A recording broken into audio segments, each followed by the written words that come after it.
Hello everyone, welcome to the 2v2 battle. This is going to be my first multiplayer battle done in the new Bretonnian patch, and also my first multiplayer battle where I'm going to be teaming up with my pal Turin, who also has a YouTube channel. He is a very good player. He has over 200 multiplayer battles on his channel, and again, I'm going to leave links below to his channel. You should check him out if you haven't already. He's a really cool guy.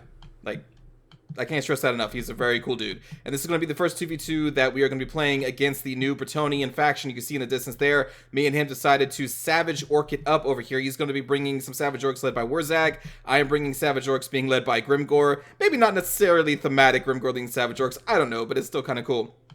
So to go more in depth over our two army compositions here, we have actually identical cav. We both brought two Orc Boy Biggins. We both brought the Broken Tusk Mob. We both brought Goblin Big Bosses over here. He brought two, I brought one. For his main line, he has two Savage Orcs, two Savage Orc Biggins, and then two Orc Biggins for his main battle line being led by Wurzag. Behind those, we have three Goblin Archers, including the Rusty Errors, and then I think that's going to be it for his army. So something to keep in mind with the change to the Savage Orcs, their resistance has now gone up to 30%, and when you team that up with Wurzag's Battle Paint, is that what it's called?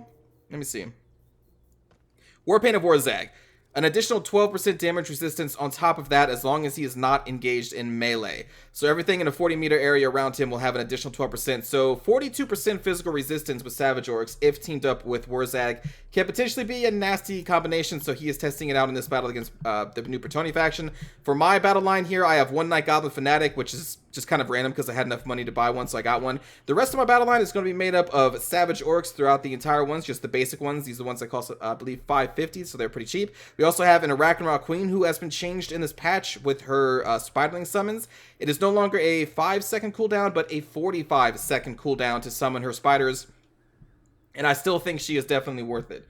One of the best units in the game, in my opinion. And again, I said I had the same cat that Turin has, so we have two Orc Boy Biggins. One of them is the Broken Tusk Mob, and then here's the third one backed up behind my army, and then the one Goblin Big Boss. And I also brought the Orc Shaman with the Foot of Gork, Here We Go, and a Fist of Gork. Three spells that I really enjoy. So for the new Bretonnians, two different armies here, and we're basically going to be going up 1v1, so let me cover them separately. For the opponent that Turin is going to be facing off, we have four Peasant Bowmen. The two center ones are going to be the new Pox Arrows, so that's the ones that give the poison damage to their missiles. Really solid unit. They cost 500. Normal Bretonnian peasants cost 400. And then behind them we have one spear. Behind the spear line we have two foot squires. And then behind those two foot squires we have two battle pilgrims and two additional spearmen. One right here and then one right here. So that's going to be their infantry corps kind of spread out in a V formation, as you can see here, being led by the spears. So it's kind of like that and that. They also have a Paladin mounted on a Pegasus. They are being led by the Fey Enchantress. They also have the Green Knight, who is a new, very expensive bruiser for the Bretonnians. There's going to be actually two of these guys in this battle. You can see he has magical damage. He regenerates while in the trees. He has very high weapon strength. He has ethereal, so he has like 80% physical resistance with his ethereal resistance of 80. I'm sorry, he actually may have more because he also has Blessing of the Lady. I wonder how this works. Now I'm thinking about it. I'm not entirely sure how that's going to add up, because you have the 80 physical resistance, and then on top of that, you also have this physical resistance from this blessing. He's very tanky. He's also unbreakable. He is a savage brood, and so that's going to be this opponent's army. Oh, and also they have the new Blessed Field Trebuchets, which are magical damage. They have higher damage than normal Trebuchets, but they do also cost a little bit more. So that's going to be the first opponent that Turin is going to be facing up against. My opponent is going to be over here, who has a main battle line of the new Bretonnian zombies. Basically, this is the peasant mob. They only cost 100. They are very cheap. They have low leadership. They have okay stats for considering they only cost 100 gold in total. They have 120 model strength, so these guys are just going to be, again, just like Bretonnian zombies. Behind them, we're going to have a Damsel of Life. We also have the Grail Relique, which is another new Bretonnian unit. This is a unit that gives off an aura of 16 leadership and immune to psychology, so it is a really cool unit. Relatively cheap for what it does, and it can definitely buff up the leadership of your Bretonnian battle line. A very solid unit. And then here's that second Green Knight over here for this player. And then behind them we have the main force here, because these guys just fodder. So back here we have 2 men-at-arms with pole arms, which are going to be the anti-large, anti-armor wielding men-at-arms. And then in the center we have 2 of the new foot squires, which I'm going to try and do a test video. Me and Turin actually did some testing of the foot squires against most other of the infantry that are kind of in their class, so, you know, great swords, black orcs, and all that. And so I'm going to try and get a video out on that to show you just how effective the foot squires can be in a similar class of you know, enemy units, bestigors, all those fun things. So that's going to be the rest of their battle line right there. And then back here we have an air force of the Pegasus Knights. They're being led by a generic lord on a hippogriff, and they also brought the new Royal Hippogriff Knights. So these guys are going to be emitting fear and terror. They are kind of a glass cannon unit. Their hit points are basically comparable to that of a normal infantry unit. Their melee defense is nothing crazy. Their armor is only 60. Their charge bonus to 50 is pretty good. Their melee attack of 40 is pretty good. So especially on the charge, these guys are going to be dealing a lot of anti-armor damage. You can see, if I can get, here we go. So you can see the high amount of armor piercing damage. They have 78 and a total of 114, and you buff that up by another 50 on the charge. So again, these guys are glass cannons, but they do cost 2,000. They are super expensive, and they are going to be micro-intensive. In prolonged combat, their low melee defense and relatively low armor is going to get them killed by a lot of different types of units in this game. So you definitely got to be careful about how you use those. And that's going to be the opponent that I am going to be facing off here. I know this is a longer introduction than my normal... Oh, I'm sorry, there's also questing knights that that Turin is going to be facing off against. My bad, I totally missed them. But yeah, another new unit, the Questing Knights. These are the anti-armor cav unit, and these are, I think, very solid units. Look at that damage, 46 damage. Immune to psychology, 80 armor. Like, these guys are brutes, and you're going to be seeing them a lot. So anyway, so again, Turin is going to be facing off against them. He's going to be posting up, like, right here, I think, and then I'm going to be moving my army off the hill to face off this second opponent. And yeah, we're going to get into our first Bretonnian patch DLC battle here. You see the Blessed Field Trebuchet. Its rounds look really cool. It's like kind of like little mini comets from the Heaven lore, I think. They look pretty sweet. And these Bretonnian peasants, we were not expecting them to bring any Bretonnian peasants just because the rest of the Bretonnian infantry and their knights are so good that we didn't think they'd bring any, but they did. And, you know, Savage Orcs don't really have shields. Like, nothing in here has shields. So they're going to be taking kind of a lot of damage, even through their, you know, very high physical resistance that the Savage Orcs have. So the Bretonnian peasant bowmen here are a pretty good choice. And here comes the Bretonnian line. They're going to be led by the spearmen. We're going to get the battle pilgrims here on the flank there, and then over here, and then the center is going to be held up by these two foot squires. Now, the thing is, and I'm going to try and show this in the testing video, Savage Orcs are going to be what I think a counter pick to Bretonnian foot squire spam. The Savage Orcs actually do really well against foot squires in a 1v1 situation. I'm just going to let you know that right now. But over here we have Wurzak just trying to buff up his battle line here. Again, he emits that damage resistance aura, so he's going to be kind of mostly staying around the center to make sure that these Savage Orc and Orca Biggins are going to be able to win the fight against the foot squires. We do have this Paladin that has been flying around but not really doing any hard engagements until right now. Oh, maybe not.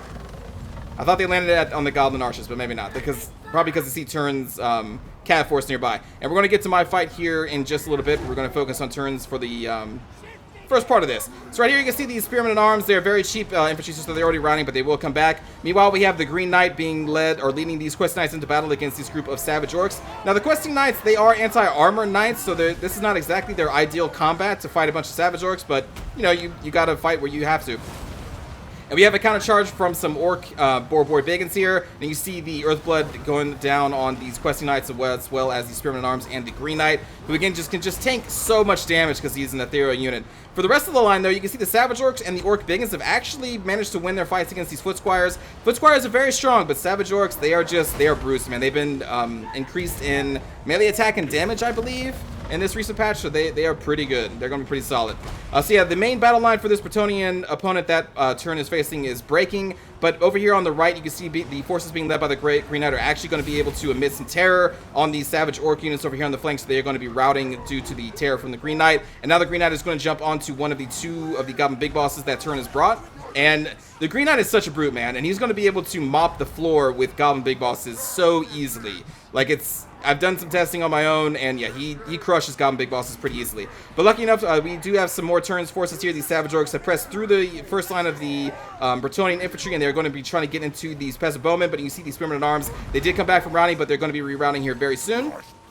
Meanwhile, back here, these Savage Orcs who punch through the center, chasing down these Peasant Bows, are going to be encountered by the Fey Enchantress, who is she's decent in melee combat. She emits that new aura that's basically like a Mortis engine. She does the damage to everything around her, and she also drops her melee attack by -8. And she also is the Life of Lore, which is one of the best lores in the game. So she is a very solid pick, I think, for even multiplayer battle. Like, she's pretty cool.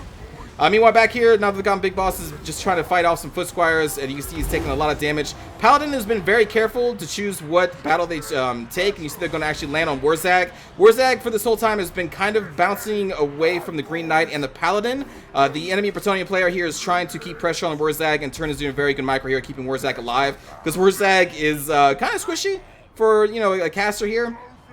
And if that Paladin or the Green Knight has any kind of prolonged combat against Warzag, he will lose that. But lucky enough, he is kind of running him away, and he's going to be intercepting this Paladin with some Orc Biggins, so that's pretty good there. Meanwhile, his Goblin Archers are kind of dealing with some of the Questing Knights that did pull back from around here, and I believe they charged up through the middle, and they're dealing with some Goblin Archers back here. But the two other Goblin Archers, I believe, are routing and will come back. Yeah, you can see they're trying to come back over here. Meanwhile, in the center, the Broken Tusk mob was trying to assist the Goblin Big Boss in this fight against the Spearmen, the Fey Enchantress, and these more peasant bows. But the Spears are going to be able to kind of run off these Broken Tusk mob. And the Fey Enchantress is just...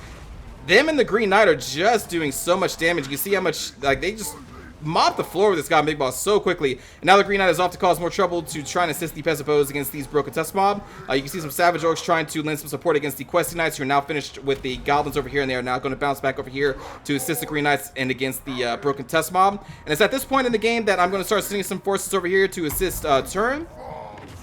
So I think right here, nice for the Gork right there. It looks awesome. It's one of the best looking spells in the game, but it didn't actually do too much just because there wasn't too much clumped here, but it still looks awesome. At the same time, he had, I believe it's called Awakening of the Wood, I think it was, dropped on this group of Savage Orcs, did some decent damage. And now the Fey Enchantress is going to be isolated, so Turin, I remember he was very excited because we were talking, and he's like, oh, I'm going to get this Fey Enchantress, I'm going to get the Goon Squad on her. So you can see the Goblin Big Boss, some Orc Boys, and Warzag is all going to be coming onto the Fey Enchantress, but she's going to kind of tank it pretty well.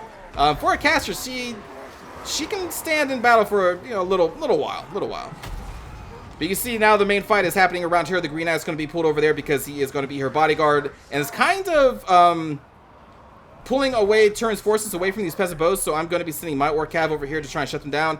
And at this point, I'm going to pause it here because you can see my forces are starting to come over. So let's just pause it here, restart the battle, and we're going to watch this battle from my perspective, and then we will continue on with the rest of it. As we duel the Fey Enchantress and the Green Knights over here. So you can see that Turin's fight over here is the one to start first. I'm still marching to meet my opponent.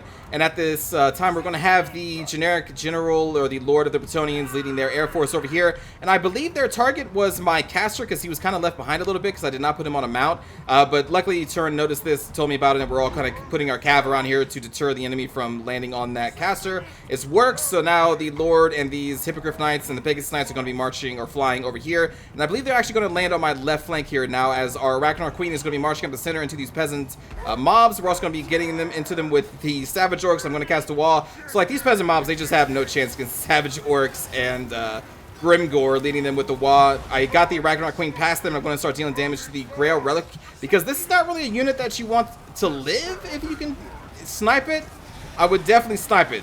It is a very powerful unit. It buffs leadership, everything around it. It gives, immunity to fear and terror, so you definitely want that thing to be shut down. So you can see the Pegasus Knights are going to try and fight against the Arachnar Queen. I'm going to kind of pause it here. So the Pegasus Knights, they do have a bonus versus large, but the thing is, they don't really have much armor piercing, so they're not really going to do too much against the Arachnar Queen, who has 150 armor. So this is definitely a fight that I enjoy. Over here, you can see some of the fanatical goblins from these Night Goblin fanatics who chew through these peasant mobs. And so yeah, I just want to point that out. Even though it has a bonus versus large, does not necessarily mean it is a good unit against other large creatures. If that large creature has, let's say, over 100 armor. Meanwhile, we do have the Bretonnian Lord landing down here to try and fight off my Savage Orc. So I kind of pounced on him with our Broken Tusk mob, Orc Boar Boys. And I'm going to try and get Grimgore over there with the new Skarsnik, which now grants 36% armor piercing damage for I think 25 seconds or so. So I also got my Goblin Big Boss on this Bretonnian Lord. I'm going to try and bring him down and make sure that he cannot escape this battle. He kind of landed into the wrong spot. And you can see these Hippogriffs, they also landed here, and they were almost utterly destroyed within seconds. Like I said, these guys are a glass cannon. They cannot take damage, and I believe I charged him with a Orc Boy Biggin who has, anti-large and all that fun stuff. So they did not have much of a chance there. So the Savage Orcs have already chewed through the peasant mobs. We are getting into the Foot Squires and the Men-at-Arms over here, as well as over here. This blob is, again, being led by Grimgore. We had a Here We Go from the Orc Shaman. So that is definitely buffing up our forces here as we're trying to finish off the Bretonnian Lord. And also getting a rear charge on the remaining Foot Squires over here, who are already kind of in a losing fight against my Savage Orcs, because they had the Here We Go, and then before that they had the wall from Grimgore. So the Foot Squires just couldn't really match up to the just raw strength of the Savage Orcs. And over here, I get a really good foot of Gork on the remaining Royal Hippogriff Knights and some of the Foot Squires and Men-at-Arms that are trying to gather around the Arachnoid Queen to try and bring her down with their anti-armor damage. So she was a very nice trap. Not intentional, but she gathered a lot of units around her, and so we, you know, cast a foot of Gork on them. Over here, the Pegasus Knights, which actually took a lot of damage from the Arachnoid Queen, are going to come back down to try and assist the Green Knight in their fight. And you can see that we did bring down the Bretonnian Lord over here. He could not escape the might of the Goblin Big Boss, Grimgor, and the Savage Orcs over here. The Royal Hippogriff Knights are just kind of sitting up here, not doing too much right now because they don't have many hit points left. So probably a good call to not just charge them into our army down here, because that would be kind of suicide at this point. And it's at this point I'm also going to start sending some forces over to assist Turin. You can see I have my Knockout Fanatics over here into these Peasant Bows. I'm going to send my Savage Orcs. And I'm also going to start peeling off my Orc Boys to try and deal with this Blessed Field Trebuchet, because it's just kind of out there on its own. And we're going to still be dealing with the Grail Reliquary, which has been healed by the Damsel of Life, who is now out here. I did try to kill her. She routed, and I didn't finish the job quite yet. And so she has managed to keep this Grail Relic alive for a long time. And she did a lot of good healing here. Even on the Pegasus Knights, you can see they have regenerated a lot too. But now they are going to be running in fear from the Arachnoid Queen and Grimgor and just a whole bunch of nasty Savage Orcs down here, just dealing so much damage. Like these Savage Orcs, I think, are only 550, and they have a really high weapon strength. They have Frenzy, immune to psychology because of Frenzy and all that. 30% physical resistance. Like, they're really good. The one unit that we're having trouble with over here is the Green Knight. So eventually I am just going to leave the Green Knight, and I'm going to send all of our forces over to Turin's side. And some of these forces, like the Damsel, I tried to kill again with our Goblin Big Boss, as she routed one more time. I didn't finish the job again. All these units are eventually going to be marching through this forest, and I think they're going to meet up over here as my army marches over to assist Turin's forces. We're just kind of mopping up the Grail really quick. You can see Grimgor Ironhide chasing it down, and again, we're going to disengage from the Green Knight. Meanwhile, over here, I have my Orc Boys. They already destroyed the Blessed Field Trebuchet crew, or at least made them rout, and now we're getting into some crossbowmen, or I'm sorry, Peasant Bows over there, and I'm going to get more of our cav over here in time and try and mop these forces up as well. And now you can see this is where we basically left off before, with the Green Knight and the Fey Enchantress fighting against Turin's Goon Squad here. The two, I think both Goblin Big Bosses are still alive. Maybe one is dead by now. There's definitely still one alive there. We have Wurzag trying to dodge some Peasant Bow fire. It looks like getting a charge here on the Fey Enchantress. I'm going to be sending my one Goblin Big Boss over here against the Fey Enchantress as well. And you can see more of my Broken Test Mob coming in, more Savage Orcs coming in. This group of Orc Bigans already routed one Peasant Bow, so we're going to get into these two because they've just been firing in on Wurzag, trying to snipe him out. And so we definitely don't want that to happen. They also have the Green Knight sticking on Wurzag once again. Wurzag has just been having to run like this entire battle, man. This enemy player has done a really good job at pressuring Wurzag throughout the entire course of the battle. And Turin's been having to keep light on his feet and running him away from the Green Knight, who can definitely kill Wurzag pretty quickly. So good micro on both their parts. Good pressure, and then, you know, good running away. Strategic withdrawal, let's say. Meanwhile, Goblin Big Boss, Turin's Goblin Big Boss, and Wurzag coming in for another charge because the Fey Enchantress with the Green Knight is going to jump on us. And I believe the Green Knight is going to be engaged against my Goblin Big Boss here, as the Turin's Goblin Big Boss is going to try and finish off that Fey Enchantress. Meanwhile, both of our cav is just out here kind of ping-ponging back and forth between the Peasant Bows. My Arachnoid Queen came over here because the Blessed Field Trebuchet crew came back and remanned the Blessed Field Trebuchet, so I ran my Arachnoid Queen and summoned some Spiderlings to try and rout them up once again. We do not want that unit firing into anything if we can help it.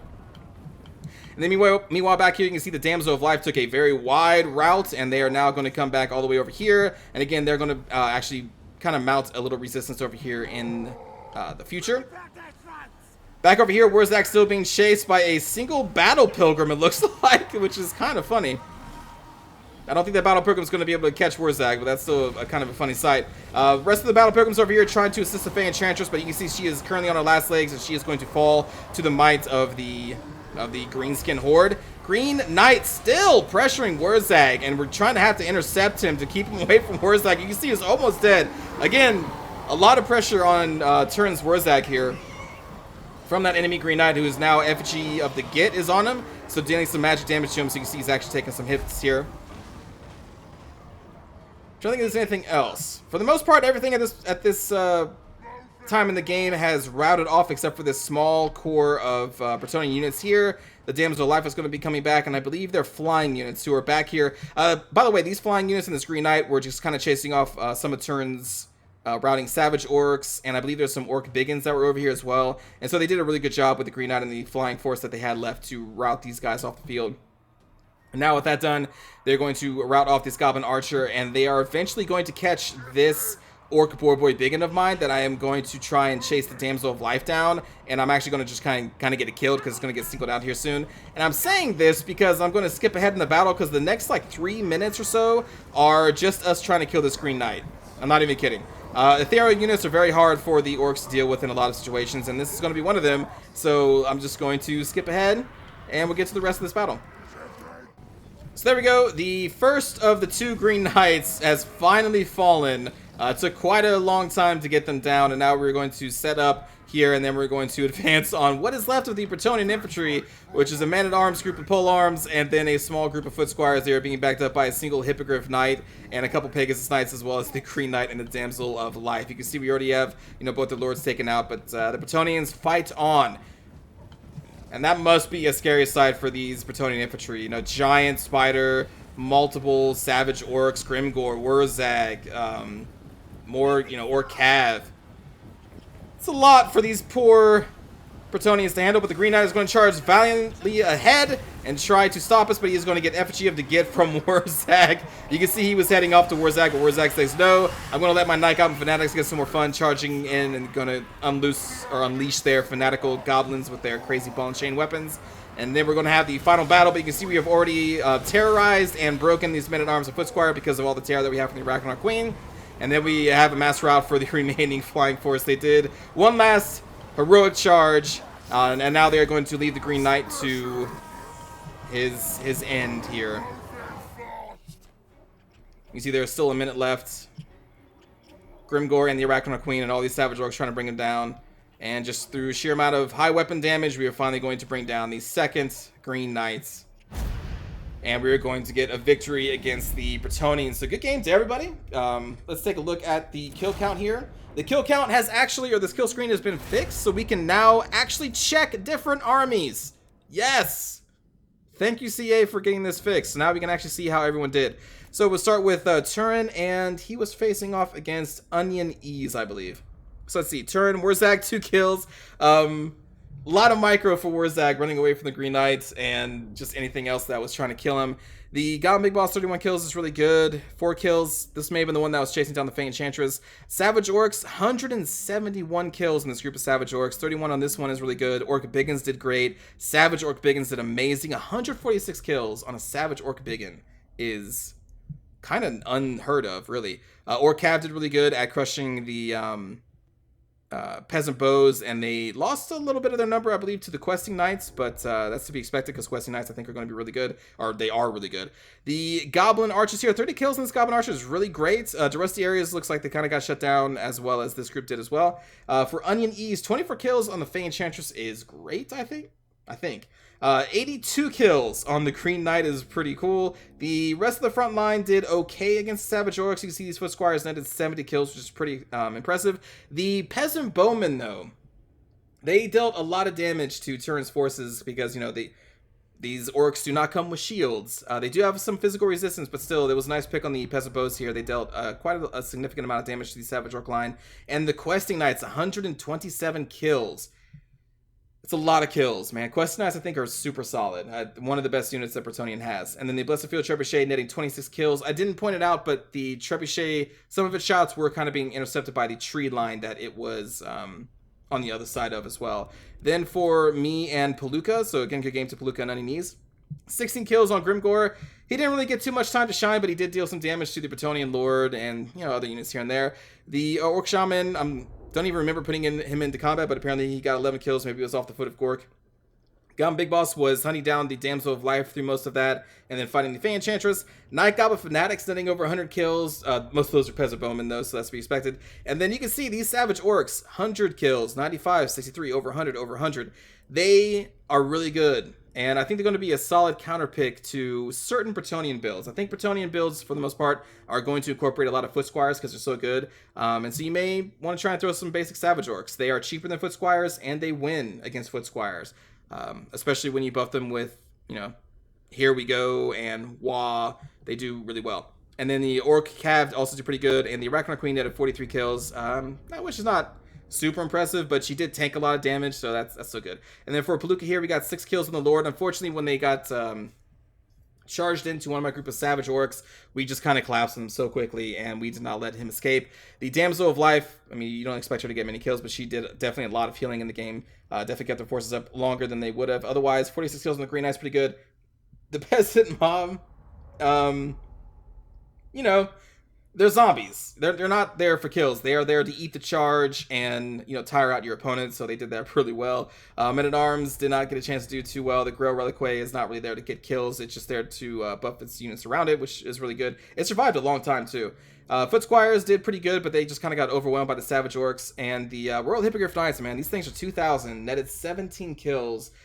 They just got, I mean, like, Savage Orcs have such a high weapon strength, and they had a high melee attack because of Wa, and here we go. So they you know, they just, it's a lot of damage for these guys to absorb. Again, they're kind of glass cannons. But I hope you enjoyed that 2v2 battle. There's going to be more in the future with me and Turin. We're going to be facing off against the vampire counts as Bretonnians in tomorrow's battle, so look forward to that one. And then we'll probably do some more later.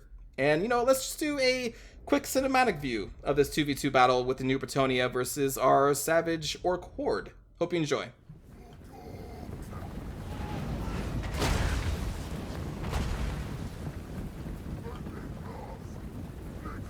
Who knew, you know? Savage orcs.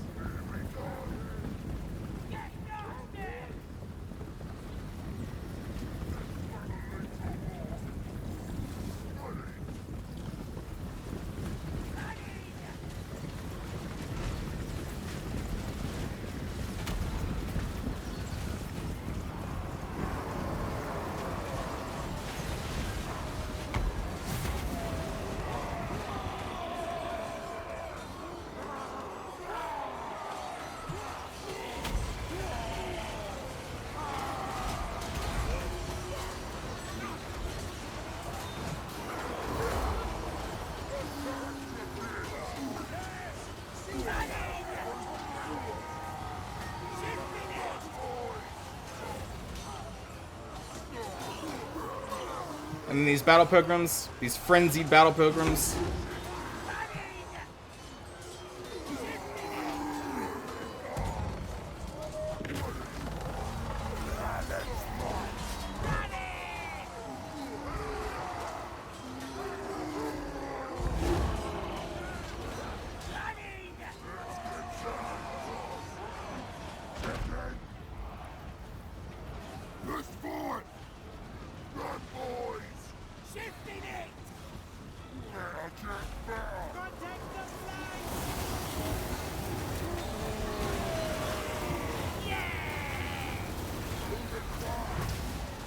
Those poor peasants, man, they had no chance.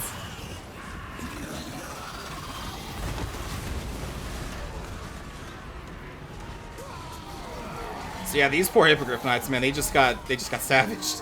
The Orc Warboy Biggins, the Savage Orcs, just so much damage for them to take.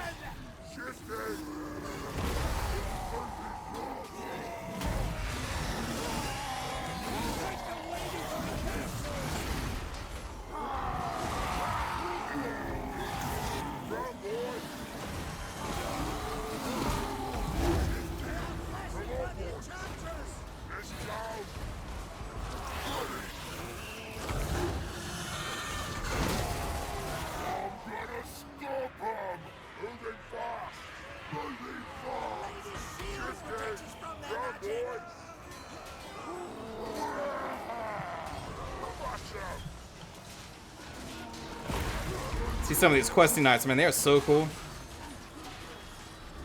You know you're a hardcore knight when you have this giant altar on the back of your horse.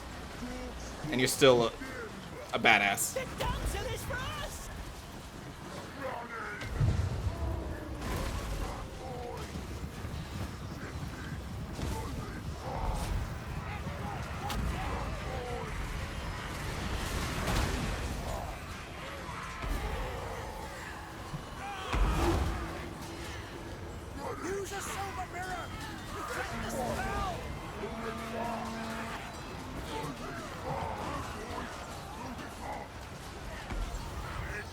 Warzag being chased.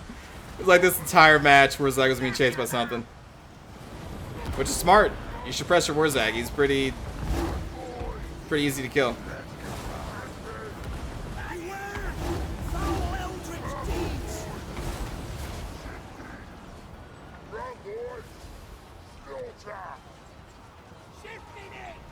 A lot of corpses.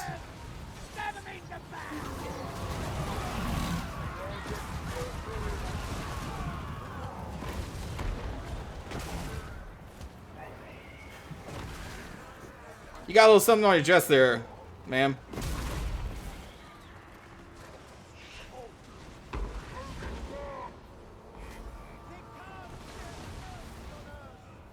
Oh, I guess she's chasing the gun, big boss. Okay, I was wondering where she was going.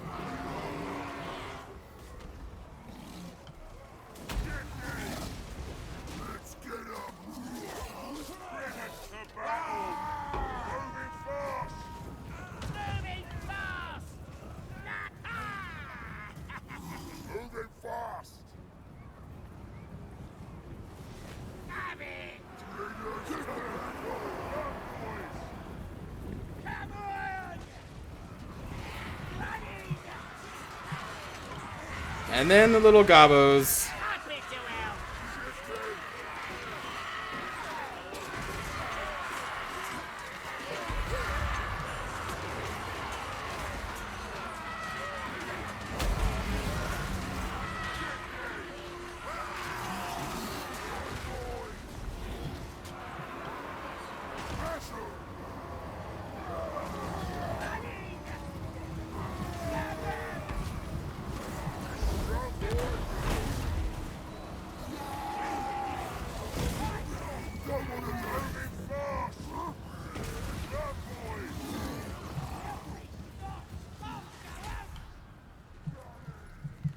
Should look behind you there, friends.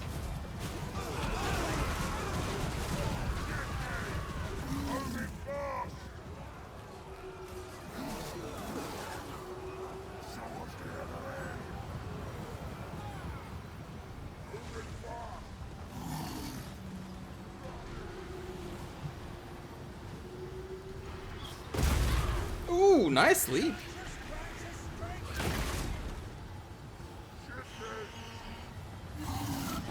And then the Green Knight comes in and just stops everything. He's so good. Very expensive, but I would say probably worth it. It's definitely a caster killer.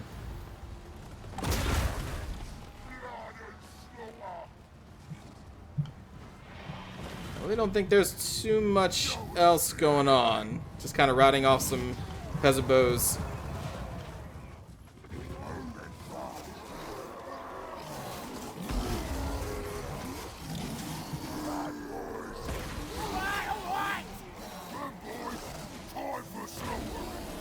Could an ethereal unit wear blood? Shouldn't that just kind of, you know, pass through him?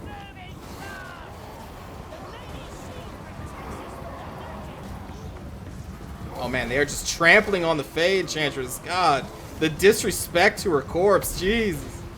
Stop it. She's a Fey Enchantress. Come on, show her some respect. God. Savage Drone still give an F.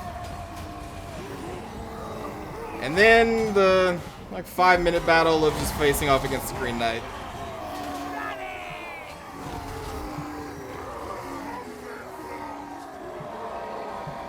You do your thing, Green Knight. You do your thing. Look at, is that Warzag? Oh no, that's Mark Shaman. What up, buddy? And then there's Grimgor. Grimgor! You did almost nothing after riding off that Bretonian Lord, but it's fine. You're still cool. I still love you. And then Warzag.